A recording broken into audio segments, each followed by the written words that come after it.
अस्सलामुअलैकुम class, this is me Ghulam Nabi, your biology teacher. Okay ठीक है क्लास, अब जो टॉपिक स्टार्ट करने जा रहे हैं चैप्टर नंबर 4 बायोमोलिक्यूल्स, उसके अंदर हम प्रोटीन के डिफरेंट लेवल्स को स्टडी कर रहे थे, स्ट्रक्चर लेवल ऑफ प्रोटीन्स को, जिसमें से हमने उसका पहला लेवल जो है वो डिस्कस कर लिया था, that was primary structure. Dear students, आज जो स्ट्रक्चर का लेवल स्टार्ट करने जा रहे हैं स्ट्रक्चरल प्रोटीन का, वो है सेकेंडरी स्ट्रक्चर। अब सेकेंडरी स्ट्रक्चर में होता क्या है, in many proteins folding and coiling, ठीक है, इसके अंदर क्या होता है, फोल्डिंग या क्वाइलिंग पैटर्न्स बनते हैं, ठीक हो गया, किसके, वो जो पॉलीपेप्टाइड चेन है जिसके अंदर अमीनो एसिड्स जुड़े हुए हैं, ठीक है, उस पॉलीपेप्टाइड चेन के अंदर या तो फोल्डिंग होती है या क्वाइलिंग। क्वाइलिंग का मतलब कोई हेलिकल स्ट्रक्चर, या आप कह सकते हैं ये क्वाइलिंग, ठीक हो गया, और इसी के अंदर ये फोल्डिंग का पैटर्न है। तो वो कहते हैं कि फोल्डिंग और क्वाइलिंग पैटर्न्स बनते हैं पॉलीपेप्टाइड चेन के अंदर, ठीक हो गया। अब होता क्या है, प्राइमरी में तो वो स्ट्रेट चेन है, अगर उसी स्ट्रेट पॉलीपेप्टाइड चेन के अंदर क्वाइलिंग या फोल्डिंग पैटर्न्स बनना स्टार्ट हो जाए, तो वो जो स्ट्रक्चर है वो कहलाता है जी हमारे पास वो प्रोटीन का सेकेंडरी स्ट्रक्चर है। नेक्स्ट है student, coiling of polypeptide chain results in alpha helix while folding makes pleated sheet. ये बहुत इंपॉर्टेंट पॉइंट है स्टूडेंट्स। देखिए, लेट्स सपोज यहां पर ये हमारे पास अमीनो एसिड्स पॉलीपेप्टाइड चेन चल रही है, एक ही चेन है। अब इस चेन ने क्या किया है, ये चेन चल रही है, यहां पे इस चेन की क्वाइलिंग हुई है, ठीक हो गया। अब इसी तरह यहां पर भी ये चेन क्या कर गई है, क्वाइल कर गई है, ठीक है। अब वो कहते हैं कि जिस टाइम पे चेन के अंदर एक ही डायरेक्शन में क्वाइलिंग हो रही है, ठीक हो गया, तो जब एक ही चेन के अंदर एक ही डायरेक्शन में क्वाइलिंग हो रही है, ठीक है, तो ये जो हेलिक्स बना है इसको बोलते हैं अल्फा हेलिक्स। क्या बोला जाता है, अल्फा हेलिक्स। और आगे की तरफ अगर वही चेन, देखें चेन वही है, अब यहां पे आप ये नहीं कह सकते कि ये दो चेन्स हैं, यही चेन आगे की तरफ इसी चेन ने अपने आप को ऑपोजिट मिरर डायरेक्शन के अंदर ही अपने आप को क्या कर लिए, फोल्ड कर लिया, ठीक है, और फोल्ड करके दोबारा से उसकी क्वाइलिंग होना स्टार्ट हो गई है। तो बेसिकली ये जो सारे का सारा स्ट्रक्चर हुआ है फोल्डिंग का, ये, और यहां पे देखें फोल्ड होके उसी तरह की चेन उसी के ऑपोजिट डायरेक्शन में आ गई है, तो ये बना है जी आपके पास बीटा हेलिक्स, ठीक है। ये अल्फा और बीटा के अंदर डिफरेंस है, ये अल्फा हेलिक्स है, ठीक है, और उसी के ऑपोजिट डायरेक्शन के अंदर वही चेन आ गई है, तो वो बनेगा आपके पास बीटा हेलिक्स, या बीटा, या आप इसको ना बीटा हेलिक्स भी बोल सकते हैं, प्लीटेड शीट भी बोल सकते हैं, ठीक है। तो यहां पर बना है जी आपके पास प्लीटेड शीट। डियर स्टूडेंट्स, आगे है both the structures are maintain, चाहे अल्फा हेलिक्स है चाहे बीटा प्लीटेड शीट है, ठीक हो गया, दोनों स्ट्रक्चर को मेंटेन किया जा रहा है किसके जरिए, हाइड्रोजन बॉन्ड्स। और क्वेश्चन यहां पर ये अरेज होता है कि सर ये हाइड्रोजन बॉन्ड्स कहां से आते हैं। डियर स्टूडेंट्स, क्योंकि अमीनो एसिड के एक तरफ कार्बोक्सिलिक ग्रुप लगा होता है, एक तरफ लगा होता है अमीनो ग्रुप, ठीक हो गया। अब यहां पर अमीनो ग्रुप से आना है जी हाइड्रोजन, और कार्बोक्सिलिक ग्रुप से आता है हाइड्रोक्साइड आयंस, ठीक है, तो मिल के दोनों क्या बना देते हैं, वाटर। अब अगर हम देखें तो यहाँ पे अल्फा हेलिक्स स्ट्रक्चर है, ठीक है, ये चेन चल रही है इस तरफ, ये इसकी डायरेक्शन इस तरफ हुई है, ठीक है, तो इधर से अमीनो ग्रुप से आया हाइड्रोजन, कार्बोक्सिल से आया हाइड्रोक्साइड, तो मिलके इन्होंने क्या बना दिया, वाटर, ठीक है, हाइड्रोजन बॉन्ड्स यहाँ पे बना दिए।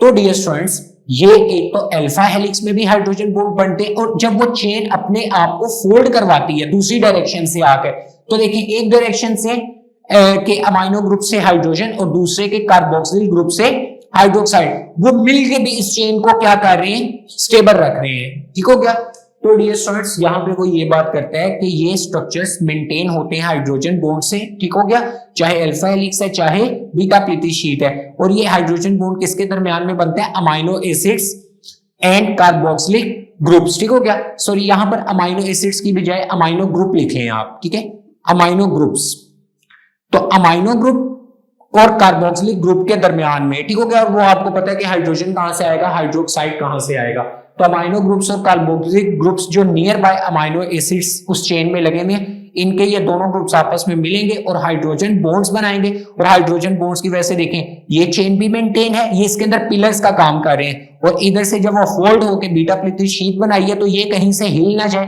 तो इसके दरमियान भी हाइड्रोजन बॉन्ड्स ही मौजूद है। तो dear student that was the secondary structure of proteins. Student next है आपके पास tertiary structure of proteins. Dear student tertiary structure में होता क्या है कि जब सेकेंडरी स्ट्रक्चर फर्दर फोल्ड होता है, लेट्स सपोज ये एक स्ट्रक्चर जिसको हम लोगों ने इस तरह से बनाया हुआ है ना, दिस वन, ये जब मजीद इसकी फोल्डिंग होती है ना, लेट्स सपोज ये इसके मजीद फोल्ड्स बन गए हैं, ठीक है। तो जब मजीद फोल्ड्स बनते हैं तो एक बड़ा कॉम्प्लिकेटेड सा स्ट्रक्चर आता है और ग्लोब्यूलर शेप का होता है। ग्लोब्यूलर का मतलब क्या होता है? राउंड शेप, ठीक हो गया। तो एक ग्लोब्यूलर शेप जो आती है सेकेंडरी स्ट्रक्चर की ही फोल्डिंग से, उसको बोलते हैं tertiary structure of protein, that is known as tertiary structure of proteins. So next है मोस्ट कॉम्प्लिकेटेड प्रोटीन्स ये हैं, देखिए सिंपल की प्राइमरी, उसके बाद थोड़ी सी कॉम्प्लेक्स सेकेंडरी, उसके बाद मोस्ट कॉम्प्लेक्स जो होती हैं आपके पास वो आ जाती है टर्शियरी स्ट्रक्चर। अब इनका जो ग्लोब्यूलर स्ट्रक्चर है ये किन किन बॉन्ड से मेंटेन है? स्टूडेंट इसके ये मेंटेन होता है आयनिक बॉन्ड से, उसके बाद हाइड्रोजन बॉन्ड से और उसके बाद डाइसल्फाइड बॉन्ड से। अब आप इसको इस डायग्राम से देख सकते हैं, देखें अगर वो चेन आपस में जोड़ी है, आयनिक बॉन्डिंग भी है उसके अंदर, उसके बाद उनमें हाइड्रोजन बॉन्ड्स भी हैं, लेट्स सपोज जैसे ये हाइड्रोजन बॉन्ड्स इस चेन के मेंटेन करने में थे, ठीक हो गया। अब देखिए यहां पर जितनी भी फोल्डिंग्स बनी, ठीक हो गया, तो अब एक हमारे पास ग्लोब्यूलर स्ट्रक्चर आ जाता है, तो वो जो फोल्डिंग्स है, डिफरेंट टाइप की फोल्डिंग्स है, अब फोल्डिंग्स को आपस में भी मेंटेन करने के लिए जो बॉन्ड्स होते हैं वो डाइसल्फाइड बॉन्ड होता है। जैसे कि हमने इंसुलिन के स्ट्रक्चर में देखा था ना कि दो चेन्स को डाइसल्फाइड बॉन्ड्स आपस में कनेक्ट कर रहे थे, तो यहां पर डाइसल्फाइड बॉन्ड्स भी प्रेजेंट होते हैं इसकी शेप को मेंटेन करने के लिए। डियर स्टूडेंट्स, अब ये जो बॉन्ड्स हैं ये कॉन्ट्रीब्यूट्स, अपना हिस्सा डालते हैं किस चीज में? Overall stability and shape of protein, इस प्रोटीन की स्टेबिलिटी में, ठीक है, स्ट्रक्चर को मेंटेन करने में और उस प्रोटीन की शेप को भी मेंटेन करने में अपना रोल प्ले करते हैं। सो नेक्स्ट है अमाइनो एसिड्स जो होते हैं पॉलीपेप्टाइड चेन में, जितने भी अमाइनो एसिड्स हैं वो इंटरेक्ट किसके साथ करते हैं? वाटर के साथ, ठीक हो गया। और वाटर के साथ जब वो इंटरेक्ट करते हैं तो बड़ा स्टेबल किस्म का टर्शियरी स्ट्रक्चर प्रोवाइड करते हैं in the form of globular shape. हमने ये पॉइंट डिस्कस कर लिया, बट वाटर वाला एडिशनल पॉइंट था। नेक्स्ट है ये जो इंटरेक्शंस बनाते हैं आपस में इंटरेक्ट करके वाटर के साथ, पॉलीपेप्टाइड चेन जब इंटरेक्शन करती हैं तो ये किस तरह की इंटरेक्शंस बनती हैं? वो हाइड्रोफोबिक भी हो सकती है, मतलब कि वाटर रिपेलेंट भी, और उसके अलावा हाइड्रोफिलिक इंटरेक्शंस भी हो सकती हैं। स्टूडेंट वो ये बात करता है कि हाइड्रोफोबिक इंटरेक्शंस जो कि नॉन पोलर होती हैं, ठीक हो गया, जो कि वाटर रिपेलेंट होती हैं। अब हाइड्रोफोबिक जो कि नॉन पोलर अमाइनो एसिड्स हैं वो एग्रीगेट करते हैं। एग्रीगेट का मतलब है आपस में इस तरह से मिलते हैं, in such a way they disrupt hydrogen bonding of water, ठीक हो गया। हाइड्रोफोबिक इंटरेक्शंस जो कि नॉन पोलर है वो कहता है कि ये इंटरेक्शंस के अंदर अमाइनो एसिड्स इस तरह आपस में एग्रीगेट करते हैं कि जो उस पॉलीपेप्टाइड चेन के अंदर हाइड्रोजन बॉन्डिंग होती है वाटर मॉलिक्यूल्स की, ये उसको डिसरप्ट करते हैं।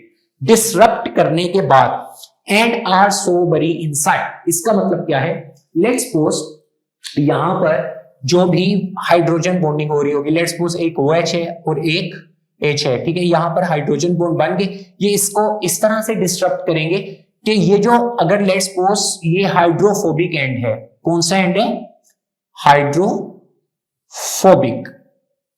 तो ये जो हाइड्रोफोबिक है ये इस तरह से डिस्टर्ब करेगा हाइड्रोजन बॉन्डिंग को कि खुद ये अंदर वाली साइड पे बरीड का मतलब है अंदर वाली साइड पर चला जाएगा, हाइड्रोफोबिक इंटरेक्शन वाला पार्ट, ठीक है।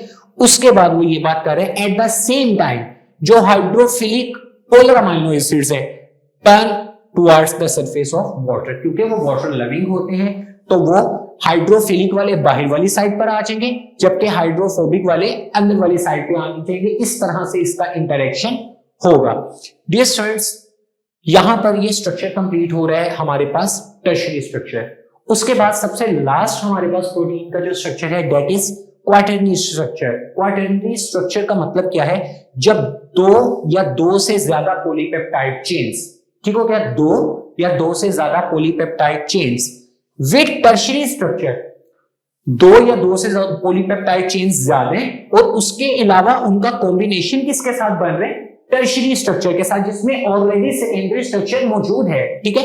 तो जब ये इंटरेक्शन होगा, अब ये जो पॉलीपेप्टाइड चेन और टर्शरी स्ट्रक्चर्स हैं, इनको आपस में जोड़ के रखा जाता है सेम हाइड्रोफोबिक इंटरेक्शन से, उसके बाद हाइड्रोजन बॉन्ड से, और उसके अलावा आयनिक बॉन्ड से। और जब ये सारी इंटरेक्शंस आपस में मिलती हैं, ठीक है, तो एक कॉम्प्लेक्स प्रोटीन बनती है जिसको बोलते हैं quaternary structure of proteins. Dear students, अब वो ये बात करता है the aggregation of tertiary structure makes the quaternary structure. ये पॉइंट बहुत इंपॉर्टेंट है। लेट्स सपोज प्राइमरी था, प्राइमरी के अंदर फोल्डिंग हुई तो सेकेंडरी बन गए, ठीक हो गया। सेकेंडरी आपस में मिले तो उन्होंने क्या बना दिया, टर्शरी।